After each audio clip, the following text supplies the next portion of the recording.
Assalamualaikum warahmatullahi wabarakatuh.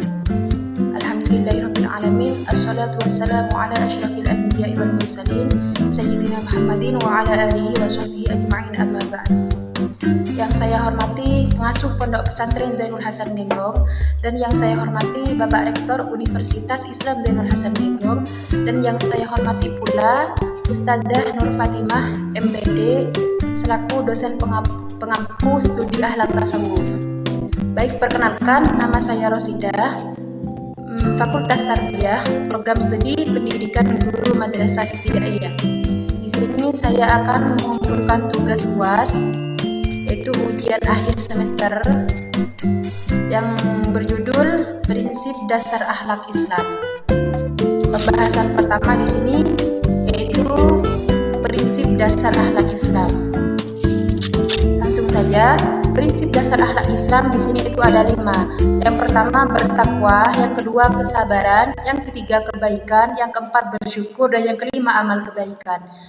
Langsung saja, takwa sendiri itu artinya menjalankan segala perintah Allah dan juga menjauhi segala larangannya. Itu namanya takwa. Kemudian yang kedua kesabaran. Apa itu kesabaran? Kesabaran di sini itu artinya mampu menahan diri untuk tidak kesal atau marah. Kemudian yang nomor 3, kebaikan. Apa yang dimaksud dengan kebaikan? Kebaikan di sini itu perilaku yang membawa dampak positif bagi orang lain ataupun di sekitarnya. Kemudian yang nomor 4, bersyukur. Bersyukur di sini itu adalah ungkapan terima kasih atas segala nikmat yang Allah berikan kepada hamba-hambanya. Kemudian yang kelima, amal kebaikan. Apa itu amal kebaikan? Amal kebaikan di sini yaitu perbuatan yang sungguh-sungguh dalam menjalankan ibadah atau menunaikan kewajiban agama seperti sholat, zakat, puasa, haji bagi yang mampu tapi ya. Kemudian pembahasan yang kedua di sini mengenai faktor-faktor yang mempengaruhi pembentukan akhlak.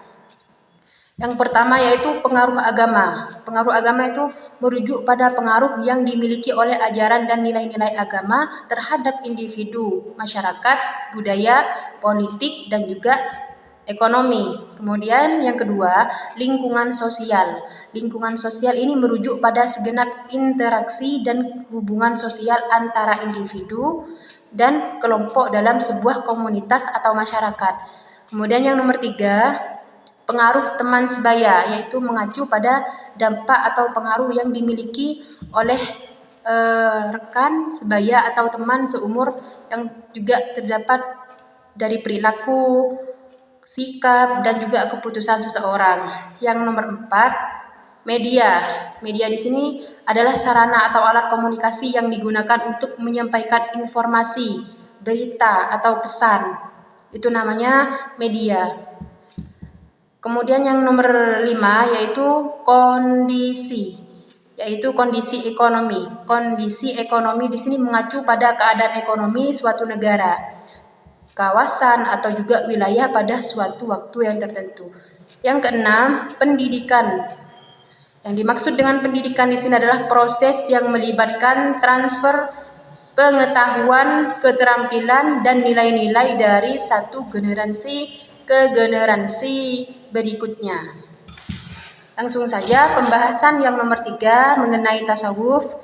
Di sini ada pengertian tasawuf, tujuan mempelajari ilmu tasawuf, manfaat mempelajari ilmu tasawuf dalam kehidupan, dasar-dasar ilmu tasawuf dalam Al-Qur'an.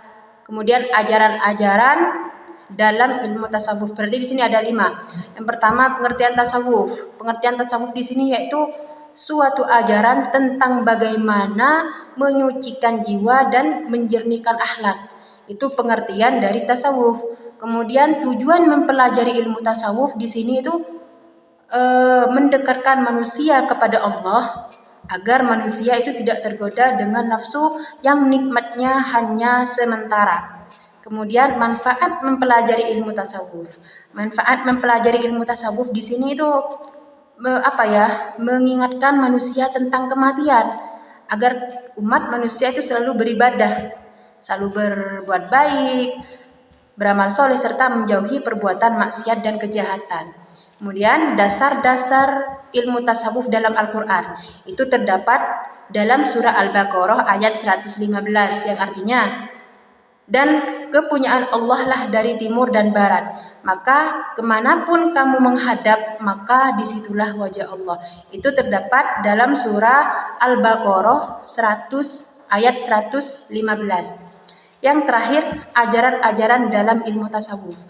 Ajaran-ajaran dalam ilmu tasawuf di sini itu mengajarkan dan juga membimbing manusia untuk selalu membersihkan jiwa, untuk selalu menjernihkan akhlak dan mendekatkan diri kepada Allah, sehingga manusia itu muara kehidupannya akan selamat. Muara kehidupan manusia itu akan selamat, baik itu di dunia maupun di akhirat. Seperti itu.